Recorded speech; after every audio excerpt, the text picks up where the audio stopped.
Hello friends, welcome back to home queen life style of 365 days. நான் உங்கள் நதியா. எல்லாரும் சந்தோஷமாகவும் உடல் ஆரோக்கியத்துடனாகவும் இருப்பீங்க அப்படின்னு நான் நம்புகிறேன். இன்றைக்கி இந்த வீடியோவில் என்னுடைய ஆஃப்டர்நூன் ருட்டீனை கம்ப்ளீட்டாக உங்களோட நான் ஷேர் பண்ணிக்கிறேன். அது மட்டும் இல்லாமல் ஒரு சின்ன சர்ப்ரைஸ் கூட இருக்குது, மிஸ் பண்ணிடாதீங்க. இன்றைக்கி காலையில் பிரேக்ஃபாஸ்ட் மட்டும்தான் செஞ்சுருந்தேன். மதிய லஞ்சுக்கு குழந்தைங்களுக்கு மட்டும் செஞ்சு கொடுத்து அனுப்பிச்சுட்டுட்டேன். சரி, மதிய லஞ்சு கொஞ்சம் சூடாக சமைச்சிக்கலாம் அப்படின்னு சொல்லிட்டு தான் இன்றைக்கி வந்து லெமன் சாதம் தான் செய்யலாம் அப்படின்னு சொல்லிட்டு செஞ்சிட்ருக்கேன்.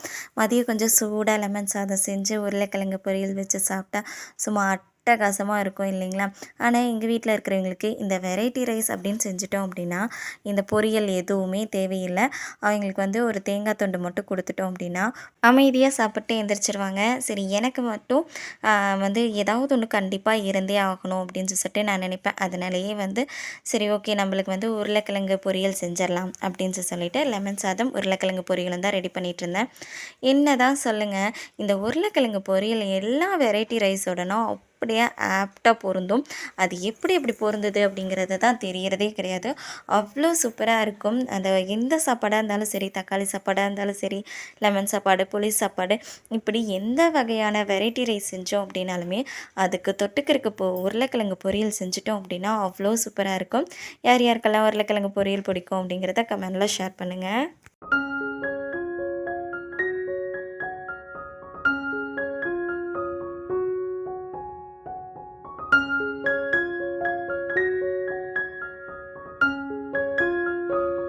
ஃபஸ்ட்டு வந்து லெமன் சாதம் மட்டும் செஞ்சுக்கலாம், அதுக்கப்புறம் பார்க்கலாம், டைம் இருந்தால் பொரியல் செய்யலாம் அப்படின்னு நினச்சிட்டு இருந்தேன். நிறையவே டைம் இருந்துச்சு. சரி, உருளைக்கிழங்கு பொரியல் செஞ்சே சாப்பிட்றலாம் அப்படின்னு சொல்லிட்டு உருளைக்கிழங்கு வந்து அப்படியே நல்லா வந்து எண்ணெய் ஊற்றி உப்பு, மிளகாய் பொடி, மஞ்சத்தூள் எல்லாம் போட்டு நல்லா அப்படியே நல்லா வறுத்து எடுத்துக்கிட்டேன். நல்லா சுக்கா மாதிரி ரெடி பண்ணி எடுத்துக்கிட்டேன். அவ்வளோ சூப்பராக இருந்துச்சு. அதுவும் இந்த லெமன் சாதத்தோடனா வச்சு சாப்பிடும்போது அடாடா, தேவாமிர்தமே தோற்று போயிடும். தேவாமிர்தம் சாப்பிட்ருக்கிறீங்களான்னு கேட்டிங்கன்னா அதெல்லாம் ஒன்றும் கிடையாது. நான் செய்கிற சாப்பாடு தான் என்னை பொறுத்த வரைக்கும் தேவாமிர்தம். அதவே மிஞ்சிரும் அப்படின்னு நான் சொல்லுவேன். நான் இதை குக் பண்ணுறதுல பெஸ்ட்டு அப்படின்னு சொல்லிட்டு உங்களுடைய குக்கிங் என்ன அப்படின்னு சொல்லிட்டு கமெண்டில் கண்டிப்பாக ஷேர் பண்ணுங்கள். பார்க்கலாம் எத்தனை பேர் எதுலலாம் எக்ஸ்பர்ட்டாக இருக்கீங்க அப்படின்னு நான் தெரிஞ்சுக்கிறேன். நேத்திக்கு வந்து பச்சை பயிரை வந்து நல்லா ஊற வச்சு அதை வந்து முளை கட்டுறக்கு வச்சுருந்தேன். இன்றைக்கி வந்து நல்லாவே முளை கட்டி வந்துருச்சு. பாருங்கள் எந்த அளவுக்கு நல்லா முளை கட்டி வந்திருக்குன்னு. இதை வந்து ஒரு நல்ல ஒரு கண்டெய்னரில் ஸ்டோர் பண்ணி போட்டு ஃப்ரிட்ஜில் ஸ்டோர் பண்ணி வச்சுட்டோம் அப்படின்னா ஒரு 1 மந்த் வரைக்கும் ஸ்நாக்ஸுக்கு நான் கவலையே பட தேவையில்லை. ஏதாவது கிரேவி செய்யணும் அப்படின்னாலுமே இந்த பச்சை பயிரை வச்சு கிரேவி செஞ்சோம் அப்படின்னா சப்பாத்திக்கு அவ்வளோ சூப்பராக இருக்கும். நான் வந்து மேக்ஸிமம் ஈவினிங் ஸ்நாக்ஸுக்கு குழந்தைங்களுக்கு வேக வச்சு தாளித்து கொடுப்பேன். அப்படி இல்லைன்னா ஸ்கூலுக்கு ஸ்நாக்ஸுக்கு வந்து வேக வச்சு தாளித்து கொடுப்பேன். நீங்கள் இந்த மாதிரி எதை வந்து ரெடி பண்ணி வச்சுப்பீங்க ஈவினிங் ஸ்நாக்ஸுக்கு அப்படிங்கிறத கமெண்டில் ஷேர் பண்ணுங்கள். நான் எல்லாத்தையும் கொண்டு போய் ஃப்ரிட்ஜில் வச்சுட்டு வந்துட்டு டைனிங் டேபிளெல்லாம் க்ளீன் பண்ணிடலான்னு டைனிங் டேபிள் க்ளீன் பண்ணிட்டு கையோட அந்த கிளாஸ் கண்டெய்னரும் எடுத்துகிட்டு போய் க்ளீன் பண்ணுறதுக்கு போயிட்டேன்.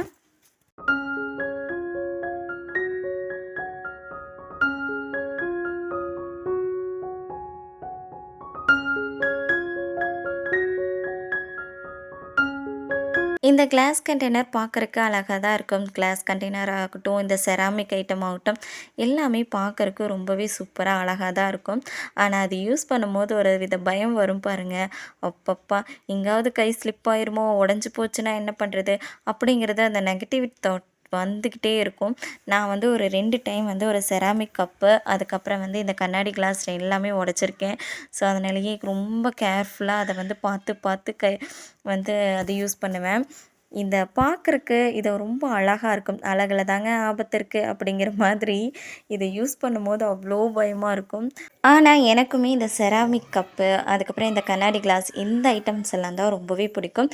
நிறைய செராமிக் வந்து குக்வேர் ஐட்டம் எல்லாம் நிறைய வாங்கி வைக்கணும் அப்படின்னு ஒரு ஆசை இருக்குது. பார்க்கலாம், அதுக்குன்னு ஒரு நேரம் வரும் இல்லையா? உங்கள் யார் யாருக்கெல்லாம் இந்த ஐட்டம்ஸ் எல்லாம் ரொம்ப பிடிக்கும் அப்படிங்கிறத கமெண்டில் ஷேர் பண்ணுங்கள்.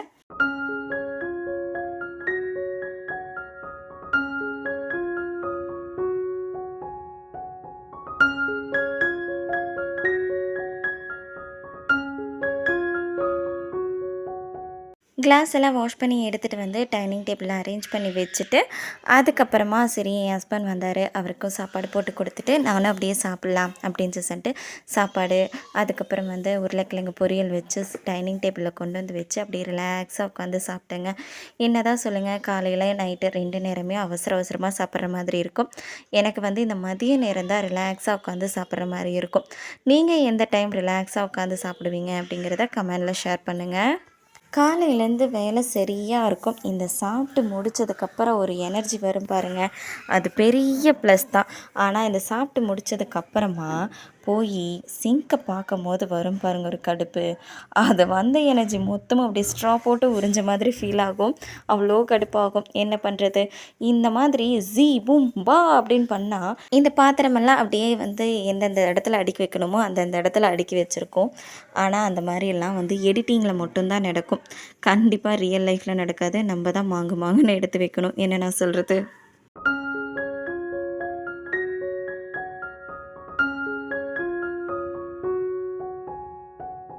பாத்திரத்துங்களெல்லாம் எடுத்து அது ப்ளேஸில் கமுத்தி வச்சுட்டு, அதுக்கப்புறமா சிங்க்குள்ளே இருக்கிற பாத்திரத்தெல்லாம் வாஷ் பண்ணுறக்கு ஸ்டார்ட் பண்ணிட்டேன். இதை வாஷ் பண்ணும்போது வரும் பாருங்கள் கடுப்பு. உண்மைக்கே சொல்கிறேன், குக்கிங் பண்ணுறது கூட ரொம்பவே ஈஸியாக தோணும். ஆனால் இந்த பாத்திரம் விளக்கி அதை எடுத்து அடுக்கி வைக்கிறதுக்குள்ளே தான் அப்பப்போ அதுதான் உலகமாக பெரிய வேலையாக நம்மளுக்கு தோணும். எத்தனை பேர்த்துக்கு அந்த மாதிரி தோணியிருக்கு அப்படின்னு சொல்லிட்டு சொல்லுங்கள். இந்த பாத்திரத்தெல்லாம் விளக்கும் போது நான் மேக்ஸிமம் வந்து எஸ்பிபி சார் பாட்டு இல்லைன்னா சித்ராம்மா பாட்டு போட்டு விட்டுட்டு அப்படியே ரிலாக்ஸாக அப்படியே கேட்டுக்கிட்டே வந்து பாத்திரம் விளக்குவேன். இந்த மாதிரி நீங்கள் எந்த வேலை செய்யும் போது பாட்டு கேட்டுக்கிட்டே இந்த வேலையை நான் செஞ்சு முடிச்சிருவேன்ப்பா, எனக்கு பிரச்சனையே இல்லை அப்படின்னா அது எந்த வேலை அப்படின்னு கமெண்டில் ஷேர் பண்ணுங்கள். வந்து பாத்திரம் விளக்கி விட்டுட்டு கையோடு வந்து சிங்க் எல்லாமே கழுவி விட்டுட்டேன்.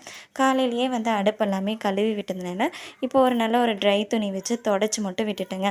இப்படி தொடச்சி விட்டுட்டோம்னாவே போதும், அடுப்பு நல்லா பளபளன்னு ஆயிரும்.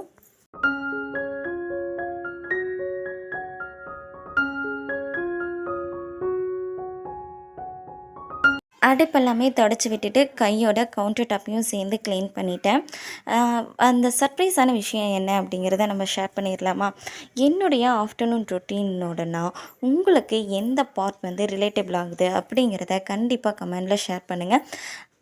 பெஸ்ட்டாக கமெண்ட் பண்ணுற ஒரு த்ரீ மெம்பர்ஸ்க்கு வந்து நான் ஒரு சூப்பரான கிவ்அவே கொடுக்கலாம் அப்படின்னு டிசைட் பண்ணியிருக்கேன். அதனால் மறக்காமல் கமெண்ட் பண்ணிடுங்க.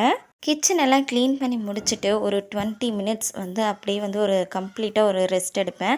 அது கம்பல்சரி. தூங்க மாட்டேன், ஆனால் ரிலாக்ஸாக கொஞ்சம் நேரம் படுத்துட்டு இருந்தேன் அப்படின்னா தான் ரொம்பவே எனர்ஜி வர்ற மாதிரி இருக்கும். உங்களுக்கு வந்து இந்த பகலில் தூங்குற பழக்கம் இருக்கா அப்படிங்கிறத கமெண்டில் ஷேர் பண்ணுங்கள். ஆஃப்டர்நூன் பிரேக்குக்கு அப்புறமா இப்போ மறுபடியும் அந்த ப்ரொடக்டிவ் மோட் ஆன் ஆயிடுச்சு. இந்த டைமில் பிரெயின் அவ்வளோ சூப்பராக ஆக்டிவேட்டாக இருக்கும். உங்களுடைய ப்ரொடக்டிவ் டைம் என்ன அப்படிங்கிறத கண்டிப்பாக கமெண்டில் ஷேர் பண்ணுங்கள். க்ளோஸ் எல்லாம் பண்ணிவிட்டு வந்துட்டு இந்த பிள்ளையார் வந்து நான் பிள்ளையார்பட்டிக்கு போனப்போ வாங்கிட்டு வந்தேன். இது வாங்கிட்டு வந்து குறைஞ்சது ஒரு மாதம் இருக்கும். ஆனால் இது எடுத்து மாட்டவே இல்லை. சரி அது இன்றைக்காவது மாட்டிடலாம் அப்படின்னு சொல்லிட்டு எடுத்தாச்சு. இன்னைக்கு கையோட மாட்டிடலாமா?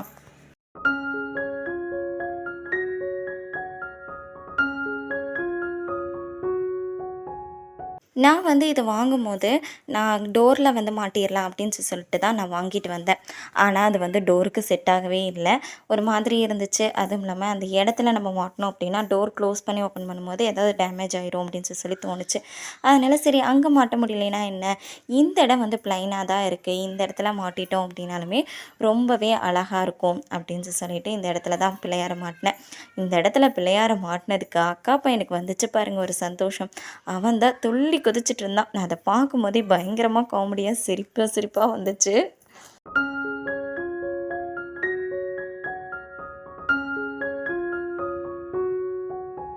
அதெல்லாம் மாட்டி முடிச்சதே ஒரு 3:30 ஆயிடுச்சு. சரி ஸ்கூலுக்கு போய் குழந்தைங்கள கூட்டிகிட்டு வந்துடலாம் அப்படின்னு சொல்லிட்டு குழந்தைங்களெல்லாம் கூட்டிகிட்டு வந்து ஹோம்ஒர்க்கெல்லாம் எழுதுறதுக்கு எல்லாமே சொல்லிவிட்டு அதுக்கப்புறம் ஒரு 4:30 5:00 ஆயிடுச்சு. அப்போ வந்து என்னுடைய டைம் இது வந்து இந்த 5:00 அப்படிங்கிறது என்னுடைய டைம். இந்த 5 மணிக்கெல்லாம் வந்து ஸ்ட்ராங்காக ஒரு டம்ளர் டீ போட்டு ரிலாக்ஸாக உட்காந்து புக் படிக்கிறது அப்படிங்கிறது என்னுடைய பழக்கம். புக் படிப்பேன், இல்லைனா ரீல்ஸ் பார்ப்பேன். ரீல்ஸ் பார்க்குறக்கு புக் படிக்கிறதுக்கு ஒரு பெஸ்ட்டான டைம் என்னென்னு கேட்டிங்கன்னா அந்த ஈவினிங் டீ டைம் தான். உங்களுடைய பெஸ்ட்டான டைம் என்ன அப்படிங்கிறத கமெண்டில் ஷேர் பண்ணுங்கள். லைஃப்பில் எப்போவுமே ஒரு சின்ன விஷயந்தான் ரொம்ப பெரிய ஒரு டிஃப்ரெண்ட்டை க்ரியேட் பண்ணுது. அதனால நம்மளுடைய லைஃப்பில் ஒரு சின்ன சின்ன மூமெண்ட்டையாவது நம்மளுக்காக அப்படிங்கிறத செலவு பண்ணுறதுக்கு ஸ்டார்ட் பண்ணுங்கள். அப்போ தான் நம்மளுடைய லைஃப்பில் இதெல்லாம் எனக்காக நான் பண்ணிக்கிட்டப்பா அப்படிங்கிறத சொல்கிறதுக்கு ஒரு சில விஷயமாவது இருக்கும். ஓகே ஃப்ரெண்ட்ஸ், இந்த வீடியோட எண்டுக்கு வந்துட்டோம். கண்டிப்பாக உங்களுக்கு இந்த வீடியோ பிடிச்சிருக்கும் அப்படின்னு நினைக்கிறேன். என்னுடைய ரொட்டீனில் உங்களுக்கு எது ரிலேட்டபிள் ஆகுதுன்னு கமெண்ட் பண்ணுங்கள். தேங்க்ஸ் ஃபார் வாட்சிங்.